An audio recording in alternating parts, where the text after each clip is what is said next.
Welcome back to Florida Pickleball News. I am KGOG with Denise Cassell, and joining us right now is Dereck Prince, certified referee in USA Pickleball. So honored to have him here with us at Florida Pickleball News and the Delray Beach Pickleball Classic. Denise, take us away. Well, first of all, I have to say I'm very, very impressed. I think you're one of the first refs I've met here in South Florida that I've heard such great things about. Everybody's talking about, everybody. It's not a very good thing, I think, but you know what? We're in royal, presence right now. Yes. But with all that said, welcome to the Florida Pickleball News Show, and we have a couple of questions from you. You know, inquiring minds want to know. Yes. So let's talk a little bit. When did you start getting into this? I started playing pickleball in 2017. I had spent 6 years in Australia, and I came back looking for a new sport, and they said, pickleball? I said, what is that? Now, a few years later, I am a certified referee, an instructor, a tournament director, a software developer. Full in. Wow. I retired from my job, and I'm all pickleball right now. All pickleball. Yes. Now, did you play tennis before this? Yes. I played table tennis in high school. I played badminton. I played tennis, and then after I got out of high school and was working, I played a little bit more tennis, played some soccer, and then did lifting weights, golf, and those kind of things. And then pickleball happened to me. Hey, Dereck, I'm finding this, a lot of our guests on the show really have we're finding have a background. Like Scott Zeidman has this background in table tennis, and badminton as well. Is this kind of what leads us to the pickleball? Well, it's all about racket sports and hand-eye coordination, Okay. anticipation, understanding, court geometry, court positioning, and those kind of things. Okay. So any of those sports are really very helpful. Okay.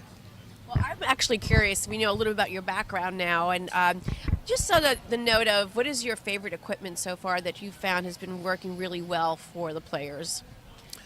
Well, we've got some cameras now that are helping players not make mistakes on line calls. That's one of the biggest things that are going on in pickleball. Line calls are always disputed, whether it's center line or sideline or baseline. The ball was in, no, it was out. No, it was in, no, it was out.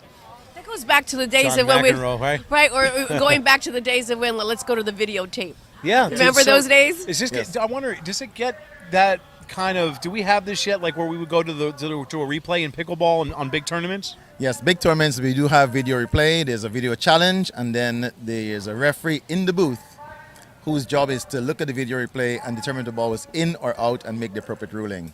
I'd asked this question earlier, Denise, about we were watching the tournament earlier today, and it was stopped. I believe you were there. I thought it was Dereck that was there.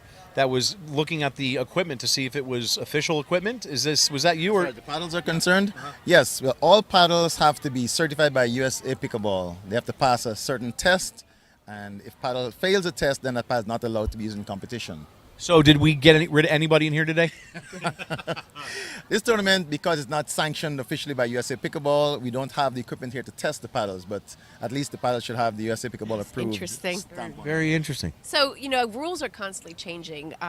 Do you find that the players are able to keep up with the rules? Well, sad to say, many players do not read the rule book. As a certified referee and the referee trainees, we are required to go through the entire rule book, basically page by page, line by line, and understand what it says. We have a change document that comes out every year that tells you what changed from last year, but many players have never cracked the rule book, which is a shame. I'm still trying to crack the IRS code. So, with that note, I can imagine that your work is very laid out for you, but that's why you're the ref. I would want to know, like, how many destinations do you get to travel to nationally in a position like this? Well, we travel by choice. I have friends in many parts of the country, and so when I have a free place to stay, I travel. I got you. So they kind of say, hey, this is what's going on, and if it looks like a great spot, that's where we're going to go. Yes. Okay, Basically, great. the calendar is made out for the year, and as a referee, you simply go onto the calendar and decide, I'm going to go to that tournament, and you sign up. Awesome. Now I have something interesting. We talked about videotape before, Yes. but I hear that you're very much so in a unique space about watching a video when players want to get your coaching or your... Yeah. Expand on that. What's going on with that? Well, one of the best ways of understanding your own game is to look at the video of you playing. And I've developed some software over the last couple of years that will help me to break down your game to the nth degree. I can tell you everything about what mistakes you made, from which court, what shot you're attempting to play, and what happened. Or just stop playing entirely. I haven't You had and the I need would to- be in that one. Just right now, this is probably not the sport for you. No, maybe. Have you ever had to do that with somebody saying, "Listen, just give it up"?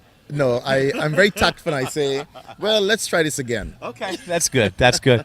That's good positive coaching. Where could people find you, Dereck, if they wanted to take advantage of using that software to improve their game? Is there a website or is there somewhere they can find you? The website is under construction because I'm so busy coaching and refereeing. I haven't had time to dedicate to building the website, but they can email me at Dereck@pickleballgamestats.com, and I'll be very happy to respond to them, show them some examples of the reports, and talk to them about video analysis. This is something that our listeners and our viewers definitely want to take advantage of. If you're looking to up your game, if you're looking to videos can't lie. It's going to tell you a lot, and you might not want to look at the video. Is that right? Some people probably look at it and that's their last lesson. People are scared to look at the videos. They're saying, "I do that." Yes, you do. Okay. They think they're doing one thing or doing something completely different. Do you find that's happening to be you're being called upon more among the younger players or the more senior players? Who's really wanting to be attracted to that? Well, it is applicable to every level of player, from the person who is now beginning, who wants to understand what they're doing wrong, to players who are at the threshold of a higher skill level but not quite making it and can't understand why the guys don't invite them to go play at a higher level. They're missing a few little things that they can't see themselves, but a video analysis will actually highlight and show them exactly what they're doing wrong. Yeah, I mean that's just like professional football. They go back Sure. and watch the tape. Got to watch the tape. Yeah. Got to watch the tape, and that helps We them watch for the our next. tape. We You know, do. we watch our tape of our show. We We say, actually hey, do. you know, We actually do. little tradition of ours. We haven't done it yet today, but usually we mess up somebody's name really bad, on the Yes. show. But so far it's been We're good. doing good. Yeah. We're doing really good. But on that note, I have one more question. Sure. So, when you actually are watching someone on the court, and what was the biggest faux pas you've seen on the court that you have to say, timeout? We just got to go back and stop. As far as players are concerned? Yes. Well, it usually has to do with things like breaking the plane of the net. For example, someone hits the ball over, and as one player goes to try to hit the ball back, jumping the corner of the kitchen, and the other player hits the ball in a different direction, we have to try and figure out if he broke the plane of the net first without contacting the ball, or he didn't. If he did, it's a fault. If he didn't, then life goes on. Is that It's kind a of like very- is that kind of like breaking the what do you call it in ice hockey when you get over the what the heck do they call that when you get over the The net. it's not the net, there's a line that's Hash there. line? I think that's what it's called. Hash line, Is it yeah. kind of like this? If you no the I'll remember. It's not the kitchen. Or somebody in the audience and out there talking about the kitchen. It's not the kitchen. In hockey, it's that line right before the goal line. If you cross over that line with your skate, you're supposed to blue The blue line? So is it like Right. the same thing? Ding, Like ding. you can't get a score? Okay, there we Well, go. it's almost like the breaking the plane of the goal line Uh-huh. in football. Uh-huh. If you broke the plane and then were pushed back, then it's still a goal. Gotcha. Still Forward still a progress. touchdown. Okay. Yeah, forward progress, correct. Okay. Well, there you have it. We've been schooled. Yes, we have. We have been schooled. I know who I'm calling next time that I need to get instructions. I do have a question. One more question. So, Yeah. do they let you at your level of this knowledge of game? Are you allowed to compete in these tournaments? Yes, absolutely. Do you compete? I do. The unfortunate part is this. When I'm refereeing, I'm in referee mode. When I'm playing, I unfortunately end up in half referee mode, half player mode, and I'm watching people's feet. I'm looking for faults, and instead of playing my game, so it's difficult to be a referee and play the And game. kind of like, do you cut any corners like a little bit? Like if you're a player versus referee, like if Oh, you no. know where you can. No, I have to be completely honest every time I play. I yes, have I to can make see sure that. that the rules are followed. I have one more question. a lot of questions We have there. a lot of questions. So, is there a difference in players who are lefties versus righties? Great question. Who is the better of the two players, or is that even a valid Is question? there an advantage? There's not necessarily a better player. It all depends on individual skill. But as a team, you can maximize the strengths of each player and really do very well. Denise.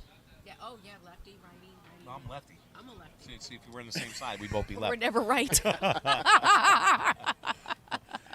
Oh, well. Listen, it's been a pleasure meeting you Absolutely. and sharing those nuggets of information with us. Thank you, Is this Dereck. your first time actually working this particular Oh, tournament? no. I've been working this tournament for about 4 years. And this time I'm the head referee, but I've been here Congratulations. refereeing. I've been here competing as well in the past. Fantastic. Well, so nice there to meet you, go. Dereck. Nice to meet you. Thank you so much for spending your time with us. Once again, if they want to get a hold of you to get coach, what is exactly the website that they can go to? Well, right now they have to email me at Dereck, Dereck, at pickleballgamestats with an S.com. Well, there you go, everyone. We'll Keith? get graphics to put that on the screen. We'll get them graphics to put it on. Everyone, thanks so much for tuning in. We have with us Dereck Prince. Thank you, Dereck. And that was the certified referee coach here for the, where are we right now? We are in the Delray Beach Pickleball Classic, sponsored by Franklin. There you go. Couldn't have said it better. Everyone, stay tuned.